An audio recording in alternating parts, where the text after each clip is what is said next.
আপনারা যখন বিমানে চড়েন তখন কি শুধু ভিডিও করতে থাকেন নাকি? মেঘের ভিডিও, আকাশের ভিডিও, তখন তাকাবেন আকাশের দিকে। সুবহানাল্লাহ, কিভাবে আল্লাহ আকাশকে তৈরি করেছেন। আল্লাহ বলেন, এই প্রথম আকাশটাকে আমি তারা দিয়ে সুশোভিত করেছি, বিশাল বিশাল তারা। এই যে আমরা সূর্য দেখি, এটা একটা তারা, পৃথিবীর চেয়ে 13 লক্ষ গুণ বড় এই সূর্য। ওই সূর্যের চেয়ে কোটি গুণ বড় তারা আছে। এরকম লক্ষ কোটি কোটি তারা নিয়ে আমাদের Galaxy milky way, crore crore Galaxy নিয়ে আমাদের এই প্রথম আকাশের মহাশূন্য। তার মানে পুরো প্রথম আকাশটাকে যদি একটা মানচিত্র দেওয়া হয়, ওইখানে মাইক্রোস্কোপ দিয়ে পৃথিবীকে খুঁজে পাওয়া যাবে না।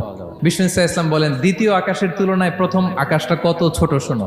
সাহারা মরুভূমির মধ্যে যদি তোমার হাতের আংটি ছুঁড়ে ফেলে দাও, পুরো মরুভূমির তুলনায় তোমার হাতের আংটি যত ছোট, আল্লাহর দ্বিতীয় আসমানের তুলনায় প্রথম আসমানটা ঠিক তত ছোট।